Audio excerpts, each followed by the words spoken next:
আসসালামু আলাইকুম। আমি নাফিজা শিলা। সবাইকে আমার চ্যানেলে স্বাগত। আমার আজকের আয়োজন একটা কাবাব, আর অবশ্যই ইফতার স্পেশাল। এটা অসম্ভব টেস্টি এবং অসম্ভব সুন্দর একটা কাবাব। এটা বানানো একদম ইজি আর একেবারে কম সময়ে বানানো যায়। ঘরে থাকা উপকরণ দিয়ে এটা তৈরি করা যাবে। দেখতে কতটা আকর্ষণীয় হয়েছে তা তো দেখতেই পাচ্ছেন। আর এটা বানানোর জন্য শুরুতেই আমি এখানে একটা মিক্সিং বোল নিয়েছি। দিয়ে দিলাম 1 কাপ পরিমাণ পেঁয়াজ। পেঁয়াজটা কিন্তু আমি একটু বড় করে কেটেছি, এটা একেবারে কুচি করতে হবে না। দিয়ে দিলাম একটু লবণ দিয়ে এবার আমি কষলে পেঁয়াজটাকে মেখে নেব। এখানে আমি অন্য কিছু দিচ্ছি না। আপনারা চাইলে কিন্তু এই পর্যায়ে কাঁচামরিচ দিয়ে তারপরেও এটাকে মেখে নিতে পারবেন। যেহেতু আমার বাচ্চারা খাবে আর আমরা যেহেতু ঝাল একেবারেই খাই না, তাই আমি কাঁচামরিচটা এখানে দেইনি। আপনারা অবশ্যই দিয়ে দিবেন। এবার আমি এই পেঁয়াজটাকে ঢাকা দিয়ে রেখে দেব 15 মিনিটের জন্য।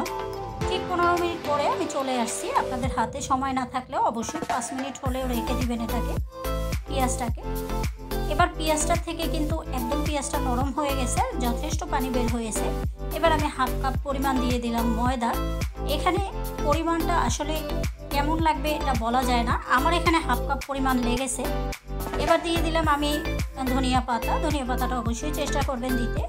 দিয়ে দিলাম আমি এখানে চাট মশলা, আর দিয়ে দিলাম সামান্য একটু চিলি ফ্লেক্স, দিয়ে আবার একটু মিশিয়ে নিচ্ছি।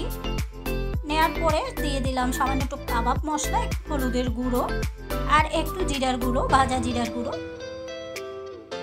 এগুলো দিয়ে আবার সুন্দর করে একটু মেখে নিচ্ছি। আমার এখানে পানিটা হচ্ছিল না, তাই আমি আরেক সামান্য একটু পানি দিয়ে সুন্দর করে মেখে নেব।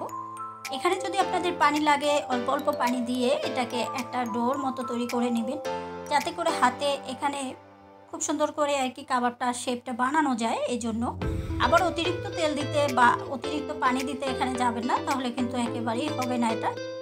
ব্যাস, আমার এখানে কিন্তু এটা একদমই হয়ে গেছে। দেখেন এরকম হয়েছে। এবার আমি হাতটা ক্লিন করে নেব।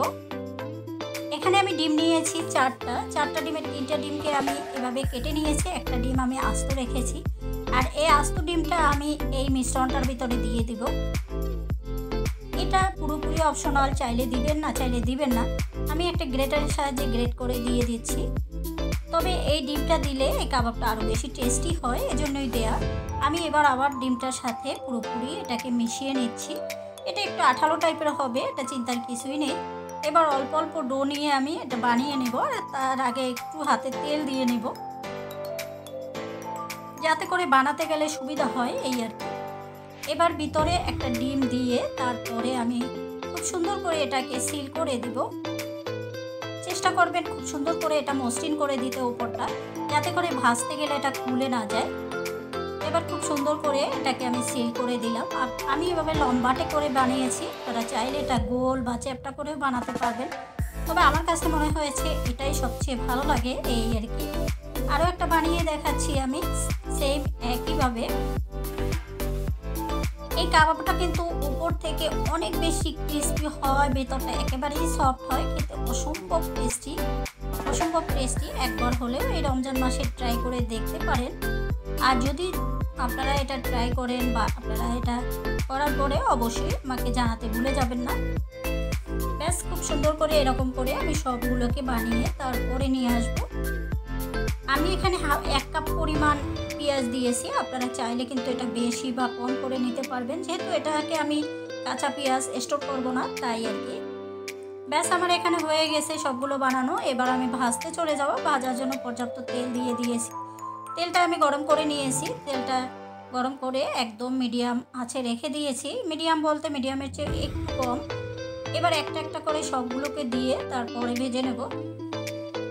আর এইটা ভাজতে যাওয়ার সময় কিন্তু চুলার জাল অতিরিক্ত দিতে যাবে না, তাহলে উপর থেকে কালার চলে আসবে, ভেতরটা একদমই হবে না। আস্তে আস্তে চুলার জাল দিয়ে তারপরে এটাকে সুন্দর করে ভেজে নিতে হবে। এতে করে উপরটা অনেক বেশি ক্রিস্পি হবে, ভেতরটা একেবারেই সফট হবে, খেতে অনেক বেশি ভালো লাগবে। আমার ভিডিও যদি ভালো লাগে তাহলে প্লিজ আমার চ্যানেলটা সাবস্ক্রাইব করে পাশে থাকা বেল আইকনটি ক্লিক করে দেবেন। এতে আমি নিয়মিত ভিডিও দিলে সহজেই আপনারা তা দেখে নিতে পারবেন। আর যারা অলরেডি আমার চ্যানেলটা সাবস্ক্রাইব করে আমার সাথে আছেন, সুন্দর সুন্দর কমেন্টস করছেন, আমাকে এত দূরে এগিয়ে নিয়ে আসছে, তাদেরকে অসংখ্য অসংখ্য ধন্যবাদ।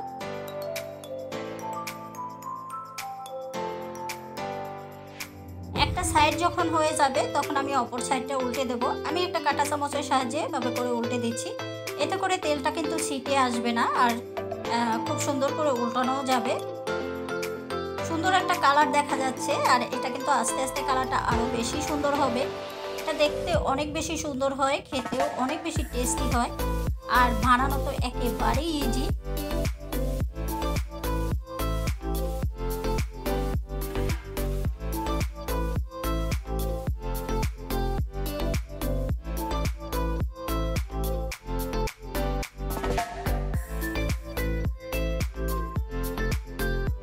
আমি অপেক্ষা করছি এটা হওয়া পর্যন্ত।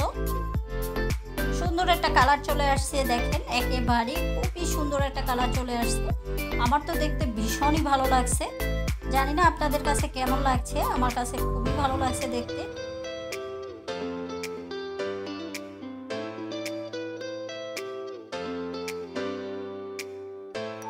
এবার আমি এগুলোকে কিন্তু এর চেয়ে বেশি কালার করব না, এবার এগুলো আমি উঠিয়ে নেব। তেলটাকে জড়িয়ে খুব সুন্দর করে তারপরে উঠিয়ে নেব।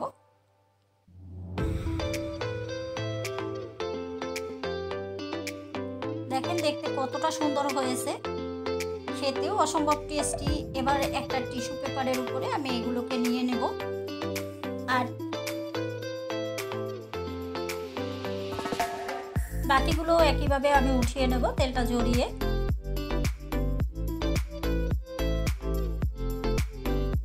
ব্যাস, এবার আপনাদের পরিবেশন করে দেখাই যে এটা কেমন হয়েছে দেখতে। দেখেন দেখতে কতটা আকর্ষণীয় হয়েছে, খেতে অসম্ভব টেস্টি। একবার হলেও ট্রাই করবেন এই রমজান মাসে।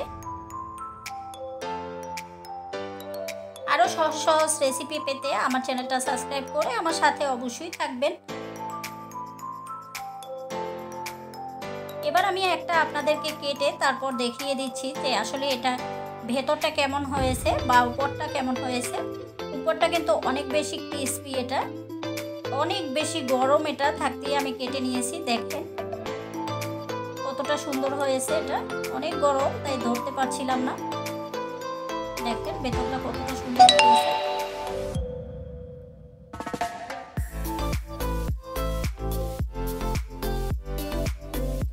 আশা করি আমার আজকের ভিডিও ভালো লাগছে। যদি ভালো লাগে তাহলে প্লিজ চ্যানেলটা সাবস্ক্রাইব করে পাশেই থাকবেন। আজকে আর বাড়াবো না, সবাই ভালো থাকবেন, সুস্থ থাকবেন, নিরাপদে থাকবেন। নতুন আর একটা ভিডিও দেখার আমন্ত্রণ জানিয়ে আজকের মতো আল্লাহ হাফেজ।